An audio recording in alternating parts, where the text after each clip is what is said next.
আমি একটা জিনিস বুঝি না, বাচ্চা বড় হয়েছে বলে কি মাকে কেন বুড়ি লুক নিতে হবে?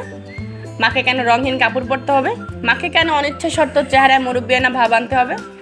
সন্তানদের সাথে যদি মায়েরা রঙিন থাকে তাহলে কি সমস্যা? একদল উত্তর দেবে মায়েদের একটা রেসপেক্ট আছে না, মায়েদের সব কিছু মানায় না। মহা মুসিবত। এই যে সন্তানদের জন্য, সংসারের জন্য এত স্যাক্রিফাইস একজন মা করলো, তাতে আপনাদের হইতেছে না?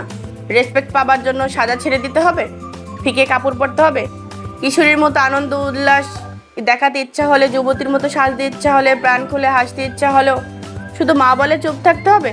তারাও নিজেকে ভালোবাসার, নিজেকে পছন্দের সাজার অধিকার আছে। ইংলিশে একটা প্রবাদ আছে, সুন্দরভাবে বয়সকে বরণ করা। যে কোনো মানুষ চাইলেই বয়স হবার ব্যাপারটা এনজয় করতে পারে, কারণ বয়স হওয়াটা একটা ন্যাচারাল প্রসেস, এতে কারো হাত নেই। কিন্তু এই সময়টাকে সুন্দর বানানো সম্পূর্ণ আমাদের হাতে। আমরা যদি আমাদের মায়েদের ভালোবাসি তাহলে তাকে জিমে যেতে বলবো, চেহারায় যত্ন নিতে বলবো, হেলদি খেতে বলবো। কখনই মনে করে দিব না তুমি শেষ হয়ে যাচ্ছ। আমি একজন 25 বছর কন্যার মা হিসাবে আমি বুঝি, মা হলেই কেউ বড় হয় না, সংসারের সব দায়িত্ব নিলে কেউ মানসিকভাবে বৃদ্ধ হয় না, এমনকি শরীর পুরনো হলেও মানুষ বৃদ্ধ হয় না। মানুষের বয়স হয় তখন যখন সবাই তাকে বয়স হিসেবে ট্রিট করতে থাকে। সম্প্রতি কলকাতায় ঘটে যাওয়া এক ঘটনা বলি। একটা বিয়ে বাড়িতে একটা 50 বছরের বয়সী মহিলা লাল রঙের লিপস্টিক পরে যাওয়ায় তার আত্মীয়স্বজন তাকে ভীষণভাবে অপমান করেন। এই ঘটনা তার 25 বছর বয়সী ছেলে শোনার পর আত্মীয়স্বজনদের উপর খুব রাগ হন। মাকে নিয়ে লাল রঙের লিপস্টিক পরে ছবি আপলোড করে আত্মীয়স্বজন উদ্দেশ্যে বলে, গেট ওয়েল সুন। এই দেখার পর আমার মনে হলো, সত্যিই তো, মায়েরা লাল লিপস্টিক দিতে পারবে না, এটা কোথায় লেখা আছে? বরং লাল রং এর মতো দুঃসাহসী রং পরার সাহস যদি থাকে কোনো মায়ের, তাহলে সন্তানের তাকে নিয়ে লজ্জা বা লজ্জা না, গর্ব করা উচিত।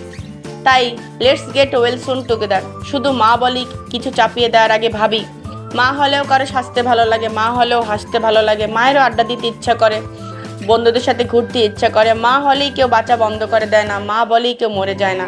সত্যিই তাই না? আমরা কত স্বার্থপর, তাই না? আমাদের কাজ শেষ, আমরা বড় হয়ে গেছি, 4 হাত পায়ে হাঁটতে পারি, কথা বলতে পারি, এখন আমাদের আর ওগুলো দরকার নাই। আসলেই তাই না?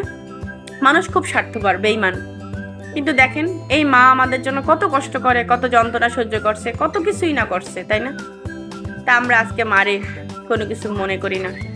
আবার অনেকে ভাববেন না, আপনার মা তো এরকম না, আপনার মা ওরকম, আপনার মা ওরকম। ভাই, আমার মা অন্যরকম।